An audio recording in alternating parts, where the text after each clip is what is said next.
Blitz, a proud member of the Dice Tower Network, and a podcast about all things board games that you can listen to in less time than it takes to figure out what pizza toppings everyone likes and dislikes.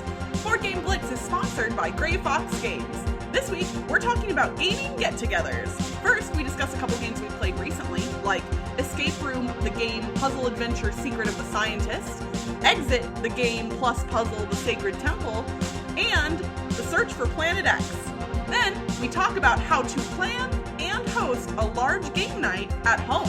And now, here are your hosts, Ambie and Crystal. First off, we want to thank everyone who entered our contest to celebrate our 5th anniversary, and we want to thank our sponsor, Grey Fox Games, for providing some awesome prizes, and we are going to announce the winners. So, drum roll, everybody. Da-da-da-da-da-da-da-da. The winner of the family pack of games is Nathaniel, and the winner of the After the Empire Pledge is Trey. So, congratulations, and thank you to everyone who entered. We really appreciate all your kind words and your suggestions. We got a lot of great feedback, and we really, really appreciate it. Yeah, and the winners will be getting an email or have already gotten an email from us, so make sure you check that email so we can get your address. If you're like me, sometimes you avoid your inbox because you're just like, I can't handle this right now.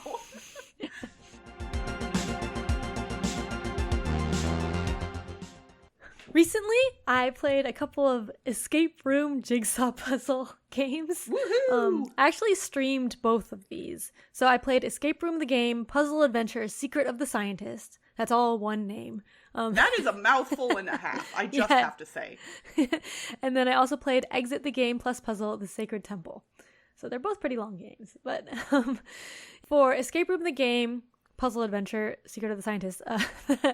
Every time you're like, let's just call it Secret of the Scientist going forward. Okay, so that one is Escape Room the game series. Both of these are series of escape room board games that we've played other games in this series before. So the Escape Room the game series is the one with, there's a box with keys that you put in, like a physical digital box thing. And then when you put in the right code, then it tells you it's right, and then you move on. And then Exit the game ones are the destructible ones that you can't replay. So you have cutting up and stuff like that with lots of puzzles usually. So I liked both of them. But I'm going to kind of go over what they are like. Both of them are pretty much what you would expect from an escape room game plus a jigsaw puzzle. If you like escape room type games and jigsaw puzzling, then you should definitely do this. These were made for me, basically. They really were. Yeah. So I did the Secret of the Scientist one first. So in that one, which is the escape room the game one, each puzzle is a different room. Each jigsaw puzzle is a different room. So you assemble the jigsaw puzzle, look at it, and then there's a puzzle for a code in it, an escape room puzzle in there, and then that will show you how to get to the next room. And it had boxes that you open inside the box, and that gives you to the next puzzle. And the way you did the code for that one was a couple of jigsaw puzzles, and one is the A piece, one's a B piece, one's a C piece. So you put those together in the order of the code, and then that's how you you get the box that you're opening for the next step. Yeah, so what was interesting about this one is that the puzzles weren't rectangles. They weren't nice rectangles. They had edges and stuff, but they weren't just clean rectangles, which was nice and made it a little harder.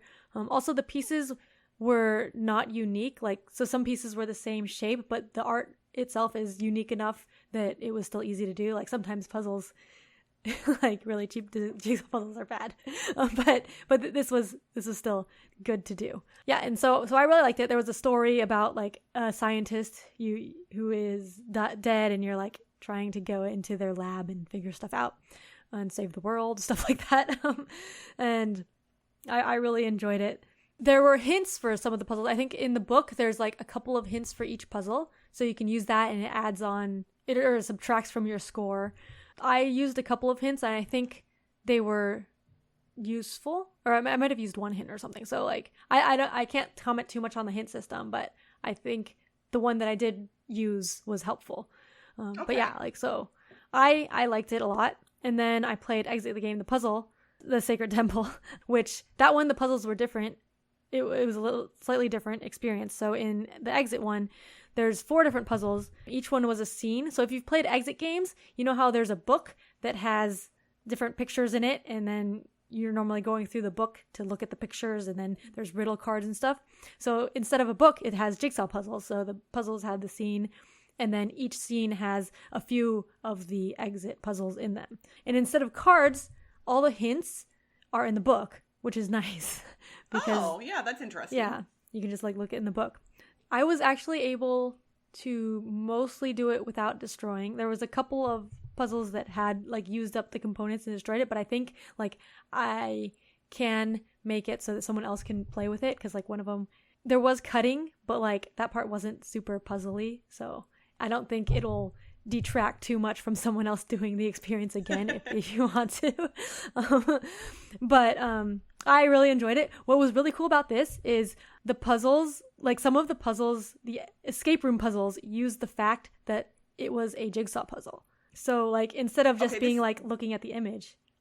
That's good. No. So that answers a big question that I kind of had about these, is like, how does the mechanic of a jigsaw puzzle factor into the game or the theme or whatever? Like, is it just a jigsaw puzzle for the sake of a jigsaw puzzle? And so you're telling me basically that at least they've kind of incorporated it more than just that. Yeah. For the exit ones, it was. For Escape Room the game, it was not. Okay. And that one, it was just like the image, and then like all of the jigsaw puzzles fit together to be like a whole image, but it was just an image. So yeah. The exit the game ones, though, it used the jigsaw puzzle as part of the puzzle, which was really neat. It also confused me sometimes because I would forget that it's a puzzle. But yeah. And then the puzzles themselves are good quality. The pieces in the puzzles were unique, so that was cool. And then but I noticed that all 4 puzzles had the same cut, which wasn't actually part of like a puzzle. I was thinking maybe like, oh, maybe you'll have to put it together, the different puzzles, and make like a weird combination of them, but we didn't have to do that. Okay, so I don't want to send us too far down a tangent here, but this is not going to be my official review for this episode, but I recently played a different game from Escape Room the game, the Jumanji one. And the Jumanji one is like the newer Jumanji movies in that it's like you get sucked into a video game rather than a board game. And so there's a bunch of levels within the game itself that you have to complete. And in some of the levels, there was a jigsaw puzzle that I had to put together. And that jigsaw puzzle, admittedly, I haven't done a jigsaw in a long time, but from my inexperienced point of view, it was one of the worst quality jigsaw puzzles I've ever put together. The pieces were thin and also kind of warped, and so nothing would stay together. And spoiler alert, but not really, because it's not really a spoiler. You have to flip this jigsaw puzzle over after you've constructed it. And if it were a well-constructed puzzle, I think that would have been doable. But considering it was barely holding on prior, when I tried to flip it, the whole thing just came to pieces. And I literally had to quit the game early because I was like, I'm not reconstructing this. So, but you're saying the puzzle quality from the Secret of the Scientist game wasn't too bad? It wasn't too bad, no. It wasn't as good as Exit the Game one. Exit? Okay. But it was still like, I didn't have complaints about it. So, they were small pieces, so maybe that helped. It was still like the ones, decent thickness though, big. So. Okay. Yeah. But yeah, like, people can watch the VOD that you've uploaded to our YouTube channel of me playing that game, but needless to say, while it was fun, the ending left something to be desired because I didn't actually get to finish it. Oh, and then for replayability for mine, the Escape Room the game, the Secret of the Scientist one is replayable, so you can put the pieces back in the box. The thing is, you don't want to like turn the box because you want to like put the pieces in individual bags because they're in like these boxes, kind of like Pandemic Legacy, where you rip open the box to get to the puzzle pieces, but then when you put them back in after you've done it, there's no bag for it. So like if you turn it over, the puzzle pieces will fall out and they don't have different backs, so you're not sure which one will go in which piece. So you have to be really careful with that. With Exit the Game, all the puzzles have different backs, so that makes it easier. Although like technically it's not replayable since some of the puzzles are destroyed. So it's better for replayability, but it's not supposed to be. That's funny. But yeah, I am excited about these jigsaw puzzle escape room games, and I hope more come out. It always kind of fascinates me how all these companies tend to kind of come up with these ideas in tandem with one another.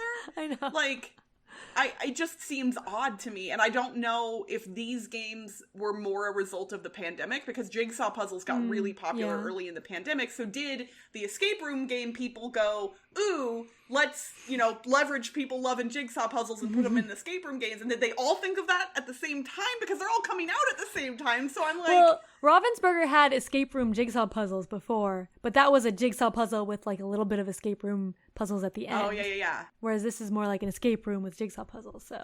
That's true. I like these better. So, we were building toward this the whole time, and I just didn't notice, is basically what you're saying. Maybe. I don't know. I mean, it seems like a natural... People who like puzzles generally, so it feels like a natural fit. It just, like... It's that whole thing where, like, 2 movies come out at the same time, like Deep Impact and Armageddon. It's like, wait, but how did... what's the other... Oh, Volcano and Dante's Peak, same thing. Yeah. I'm like, how did those movies happen at the same time? For me, my description of my game is going to be pretty easy, Ambie, because it's a game that you reviewed just a couple episodes ago. You talked about The Search for Planet X from Foxtrot and Renegade, which is a deduction game where you are searching space for Planet X, which is hidden in one of the sectors of this big board in the middle of the table. And when you talked about it, I was like, ooh, yeah, that's one I've been interested in. And guess what? Last night, a friend of mine brought it over. And so... Yay! I was so excited. I was like, I want to play that. So just to give a really brief overview, it is a deduction game. All players have a screen and a sheet behind that screen that they can write on. And you are using information given to you by an app to help figure out where Planet X is. And you are trying to be the first to locate Planet X, but interestingly enough, and differently from a lot of other deduction games, the person who finds Planet X is not guaranteed the win, because there are point values associated with other things you can do during the game, including publishing theories about what celestial objects exist in other parts of the board. So I would say, from my only play of it, that the person who finds Planet X is almost always going to win, but it's not necessarily a given, and I loved that. I think that's really neat. Although, admittedly, when it happened last night, I had basically narrowed it down to 2 sectors, but I hadn't realized that yet. Like, I didn't realize how close I was. And when my buddy Greg said that he was, trying to actually, like, do the thing to get Planet X, I was like, oh, man. And then I could have also tried to find it, but I decided to just publish a theory that was worth 4 points instead, because that was a given for me, instead of having to guess. And then I realized after the fact that if I had guessed, I would have gotten it right, but it would not have given me the win, so it was fine. Needless to say, this game feels different because of the point system, and it's really enjoyable, and I like how the app helps facilitate the game for all of the players, because each player can download the app and then use it individually on their own phone, all connected to the same game. The logic rules will change between games, and so there's a lot. I mean, you're never going to get the same setup twice. It's a lot of fun. I really, really enjoyed it, and my buddy asked me, he said, okay, so you've played, in the past year, you've played Awkward Guests, you've played Cryptid, and now you've played Search for Planet X. Of those games, what are your favorites? And I found that question difficult to answer. Cryptid is very bare bones deduction, but it's quick because of that. And so if I want to play a deduction game and I want it to be snappy, I'm going to go for Cryptid. I like that game. Awkward Guests is more interesting to me thematically, I think. Like, I kind of like the whole, tracking down a murderer thing. But the setup for Awkward Guests is a pain in the booty, because pulling all those cards out and then putting them back at the end of the game, it's annoying. It's worth doing, but it's annoying.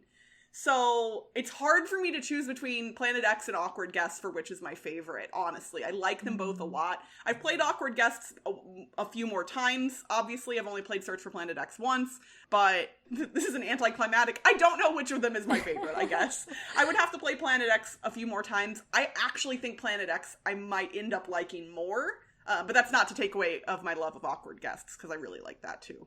So, yeah. Search for Planet X is a win in my book, and now I really want to play it with you, Ambie, even though I know you'll kick my butt. It's so fun. I still need to play Awkward Guests with more people. But yeah. I am worried about setup. It's annoying.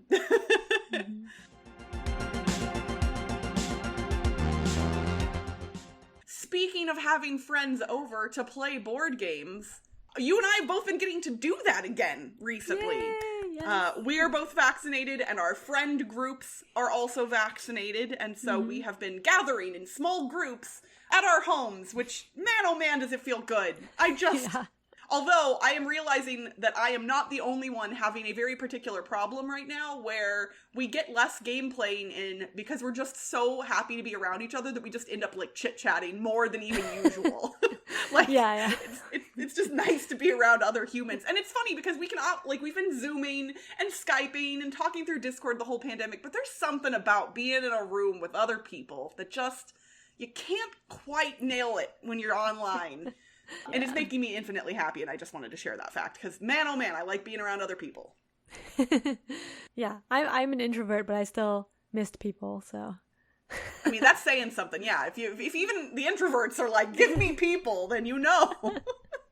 So what we're going to talk about today is something that was suggested by one of the people who entered our contest. So shout out to Andrea. Thank you for your suggestion. We are going to talk about throwing a board game get-together. And this doesn't necessarily have to be a theme party or anything like that, but we all, you know, as we get vaccinated and spaces begin opening up again and things become a little more safe, more people are going to be having friends over to their house to play board games again, and some of us have kind of forgotten how to do that. So we're going to talk about our tips and tricks for throwing a board game get-together, making it go smooth, seamless, making it easy, fun, and enjoyable for everybody. Yeah. My board game get-togethers recently are just very small. So because for me, people have to come over after my kids go to sleep. So it's like we invite specific people over for specific games usually. And we actually did this before too. If we were playing a bigger game, it would be like, oh, we want to play this game at this time with these people, and that's what we would do. Although recently we've been playing a lot more, like a lot of shorter games kind of. So not necessarily specific games, but like still just one group of people, like a couple over or one person over or something to play some games when they're free. Well, I think that's a really smart way of handling it. So if you're doing a small group of people you know well, especially if you do want to play, you know, a heavier game, planning what game you want to play in advance can be really beneficial because I mean, you ask any board gamer, would you rather be learning a game or teaching a game or playing a game? I think pretty much everybody is going to say the third one, right? Like, even if you're good at teaching or if you're a good learner, like, no, everybody wants to get to the game. And so if you plan in advance, you can have everybody that's willing, you know, watch a tutorial video or read the rule book and kind of at least familiarize themselves with the game in advance. So that way that teach time can be lessened and you can get to the gaming faster, which since we haven't gotten to do a lot of gaming in the past year and a half, I'd say that's the goal, is getting to the gaming. Yeah. I recently, some friends brought over Destinies from Lucky Duck Games, which I will be talking about at some point on the podcast, but I'm waiting until I play more of it. So, spoiler alert, after one scenario, oh gosh, it's good, but I'm going to play it more before I give a full review because I really want to dive in. But we all kind of like, we watched Rodney's tutorial video in advance, and so then when we sat down at the table, it was just a quick like, here's how things work, here's whatever, and everybody was kind of like, okay, yeah, we already understand this. So that made it a little easier. But again, that generally only works if you've got a smaller group that will all be playing the same game at the same time. Yeah, like that's what we do for, I mean, what we used to do for 18xx, or like we would be like, okay, we're playing this game now, because if the game takes 3 hours or something, then we need to decide on it before and know who's playing too. Like, absolutely. So what do you do then if, like, let's say you throw out invites to a handful of people thinking only a couple will be able to show up, and now everybody can come, and you have like 6 or 7 people, that awkward number where you're like, what do we do? For me, I tend to do one of two things, and it depends on who those people are. But if it's people who generally prefer more casual stuff, then I just keep everybody at the same table and we play larger party-style games for the most part. Yeah. If those 6 or 7 people are my, like, hardcore board game friends, like the ones who really like the meaty, chunky stuff, we'll often split up into 2 groups of 3 or 4 and then, you know, go our own ways. But when that happens, you kind of also have to be prepared in advance to some degree, because I can't teach 2 tables a game at the same time, and I don't think most people could do that. I've heard of it happening, for the record, but I am not capable. So you basically need to know, A, that other people are bringing games or could teach your games, and that they'd be willing to do so. I mean, I'm lucky in my game group, I have a couple of different people who enjoy bringing and teaching their own games, and so it kind of, we delineate that way naturally. But then it's a bummer because I don't end up getting to play with my other friend who likes to teach games, because if we split the tables, then we don't ever get to play together. Although admittedly, again, this hasn't happened in a long time, so it's not as bothersome right now, I'd say. Yeah, I think the times when we've had more than like 5 people at once, it's like when we've invited people over, a large group of people, they've been people that bring their own games and stuff. It's usually people who have a lot of games are part of the group, and then there's like a mix of casual gamers and hardcore gamers, I guess. Yeah. But even like the ones who don't game as much have played games with us in the past, so they know some of our games. And then so like if we split up into the people who want to play like, let's play Codenames, and then other people play like, I want to play 18XX or something, like, but like the people who play Codenames, they've played before, and so they know how to play. Yeah. So then they don't have to learn something new if they don't want to. And so usually the way we pick games then, if there's a lot of people, well, we like ask people, do you want to split up or all play a game together? And then everyone's like, I don't know. Okay, I'm glad you said that, because we have the same problem. Like, and I mean, it's a nice problem to have, only because that problem exists because the people I tend to game with are pretty nice. Like, they're kind people. So nobody wants to be that person who's like, we're playing the game that I brought. You know, like, nobody does that. Like, they're always like, oh yeah, I could teach this, or this. And then somebody else is like, yeah, and I could teach this or this. And then we all just sit there going, what should we play? And so I do often end up being the person who speaks up, just because nobody else is. And so, like, that's what I did the other night. My buddy Vince brought a couple of filler games, and so I pointed to him first, and I was like, you brought Trellis? Let's play it. So Vince taught us Trellis. And then Greg had his games in his bag, and I was like, Search for Planet X. Let's do it. You know, I picked one of Vince's games, and then I picked one of Greg's games. And then we played Sheepy Time from AEG that I had. And so we played one game from each person, and I like that felt really nice. But obviously that's a little easier with a group of 3. Yeah. Well, yeah, and I think with a bigger group also, when you split up, eventually, I don't know how we get to it, but like, I know we've eventually gotten to like, we're playing these 2 games, so who wants to play this game and who wants to play this game? And then the people split up that way. But I don't know how we got to the, like, which games we're playing. It's sometimes hard to get people to split up too. Everybody will just sit there awkwardly, and it's like, no, you have to make a decision. Like, we're all of us as humans are awkward at times, no matter how introverted or extroverted we are. It's hard to make decisions as humans. Like, we're wired to not want to do that sometimes. So it makes it difficult. All right, so game selection aside, what are the other factors that play into a great board game get-together? Because while it's primarily about games, it's not all about games. I think we might have mentioned this in like a podcast episode a long time ago, but like food. I think we had like our favorite snacks for gaming like early on. We should look that up, because I honestly don't even know what I would have said. I mean, well, no, I know what my number 1 would have been, and it's always pizza, because it's cheap, everybody likes it, it's easy, like... Pizza tends to be my go-to if a meal is required as part of game night. Oh, yeah, I think I remember, like, I was thinking snacks, and then you said pizza, and I was like, oh, yeah, like, if a meal. But then I was thinking, like, cheese and, like, apples or something. Like, oh my gosh, I'm having such deja vu right now. I think I said something like that. Yeah, you did. Yeah, you were like cheese and crackers or whatever. Yeah. And then I was like, pizza! But yeah, we do get pizza for meals.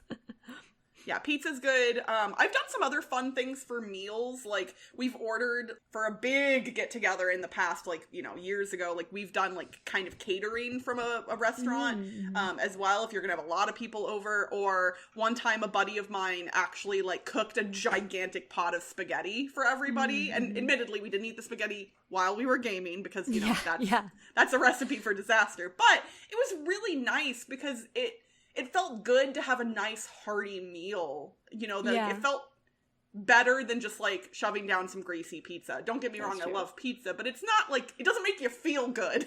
Yeah. Like sometimes when we have our friends over, if it's like an all day thing, which isn't happening anytime soon, but like, but it will eventually. When we did have that, Toby loves barbecuing. So he would do barbecue and then we playing games. Cause like it takes a long time to smoke something. And he just checks on the temperature, and then we play games, and then we have the barbecue. So it's like a whole event, games and barbecue, and hanging out. So. Oh man, that sounds good. I want to come over to your place next time that happens. Just a quick drive over to San Francisco, you know. Yeah, for me, I tend to try and have at least a couple of snacky things available, especially if like the dinner style food isn't going to be present or if it's not going to be there right away. So that way if people are hungry, they have something to munch on. I tend to try and have something dessert-esque as well, whether that's cookies or brownies or, you know, something sweet for people who want that. And then I also try and make sure I have a variety of drinks available. For me lately, I've kind of gotten obsessed like a bunch of other people with sparkling water. And so I have a whole bunch of different flavors of sparkling water in the fridge, as well as some like sodas and other things like that. But yeah, my friends tend to be not super picky, which is kind of nice. I can kind of just have whatever laying around and just tell them, hey, take what you want. And that seems to work out pretty well for me. Yeah. Actually, like when our friends come over, they bring food now. Sometimes, oh yeah, my friends do that too, and like that's awesome. Like people will ask, you know, oh, what can I bring? And we've definitely done potluck style stuff in the past as well. That's always nice if you're kind of like, hey, bring a side dish of some kind. Like especially like let's say Toby was barbecuing, then if everybody else brings a side dish, then you've got a whole meal right there, and you all only had to worry about like the one big part of it. So when Andrea suggested this topic to us, she mentioned a couple of things that she was hoping we would discuss. And one of those was learning new games versus old favorites. And that's actually an interesting point because my board game group tends to enjoy playing new games, learning new games and playing new games. And back when we were meeting in a public space once a week, we were almost always learning and playing a new game every week, generally. But I would say when you do a longer game night at home, I have found generally most people only have a tolerance to learn a certain number of games. And that can vary between people, but like people's eyes will start to glaze over when you're teaching them the third or fourth new game in a row. Like, that's a lot for your brain to process. And even if they're light games, that can still be a lot. So I generally try to only stick to one or maybe two new games, especially if they're heavy at all. And then bring out stuff that's really easy to learn, party games, lighter stuff generally, either to fill the gaps or to kind of like bookend the night. Yeah, for us, it really depends on who we're playing with. We have one friend who will like play anything and play all the new games, so that we can do new games with them. But last week we were just playing some old games that like we hadn't played in a long time. Like we played Yggdrasil, which we hadn't played since 2018 or 2017 or something. Yeah, and that was a lot of fun. It was kind of like learning a new game because we hadn't played in so long. but yeah, like I think it's nice, especially since we haven't played in so long just in general. It's nice getting old favorites back because we just haven't been able to play them. I would like to do that more. Like, it's funny because I still have that desire to learn and play new games. Yeah. I feel that pull toward my older games even more strongly than I used to. Yeah, same here. Which is probably why I literally just bought every single expansion to Race for the Galaxy from Mason Weaver online. Because I've owned Race for the Galaxy for a long time. I learned it in 2007. So like 14 years ago is when I first started playing that game. I've never played with any of the expansions. Not a single one. Wow. And admittedly, it's not a game I play crazy often, so that's been fine. But, like, I've always been curious about the expansions, and when Mason said he was selling all of them, I was like, I will take all of them, please. And I don't know if or when I'll get around to it, but, like, that pull toward that old game that I love, I'm like, ooh, but old game, new content, then it's kind of the best of both worlds, right? Like, I get to scratch both itches at the same time, which sounds like oodles of fun for me. I bought a few Flashpoint Fire Rescue expansions a couple years ago. Or no, I got them in a math trade or something. And still haven't played with the expansions. But I played the base game with you. Yeah, we played the base game. But I feel so bad. I forgot to clip some of the moments from that before it left our Twitch. I just completely spaced off clipping that one. And man, we had some fun moments eating hot sauce and playing Flashpoint Fire Rescue. Is the VOD on our yes, YouTube? It's on Okay. YouTube, yeah. So people can go watch all of the fun moments over on our YouTube channel if they want to see us eating progressively hotter hot sauces and watching fires spread. But we've touched on this a couple of times throughout the conversation. I think one of the most important things to consider as a host of a board game get-together is trying to stay aware of the mood of the group and individual people as much as you can. Again, this touches on a whole bunch of things that we've talked about, like the food, learning games, what games to pick, how to split up the groups. Like, if you're being cognizant of people, you may need to shift strategies on the fly. Like, it's nice to plan things in advance, but if you are unwilling to modify that plan, you could end up with a group of people not having that much fun. Because if everybody is tired and doesn't want to learn a thing, then pull out one of those old favorite party games. Like, even if you had planned on playing that new hot Euro game, if people aren't in the mood, they aren't in the mood. And I will admit, I'm sometimes bad at diverting. Like, if I really want to do a thing, I will force it onto people without realizing that I'm doing that. And that's not always great. So I'm gonna, that's something that I need to work on. I think I'm even almost worse at it now because I'm so excited to play games with people that I kind of like, I turn into a, like, excited puppy that, like, is just not paying attention to anything. I'm just like, yes, new games, let's play things. Like, and that's not always the way to handle a game night. So. And that's it for this week's Board Game Blitz. Visit our website, boardgameblitz.com, for video and blog content, as well as to get links to all our social media pages. This episode was sponsored by Grey Fox Games. If you've heard the buzz about After the Empire, head over to GameFound to get your own copy of this medieval worker placement game. And if you want to get 20% off non-exclusive Grey Fox games, just use the code BGBLITZ21 at checkout on greyfoxgames.com. Grey Fox Games, quality games cleverly crafted. Join the Blitzketeer community on Discord by following the link in the show notes. You can support the show by leaving us a rating and review on your podcast provider. And if you want behind-the-scenes access and an invite to our private Slack channel, visit patreon.com/boardgameblitz. Our theme song was composed by Andrew Morrow. Technical support provided by Toby Mount. Board Game Blitz is part of the Dice Tower Network. Until next time, I wanna play some games, but I can't choose until we learn the rules. Bye, everyone!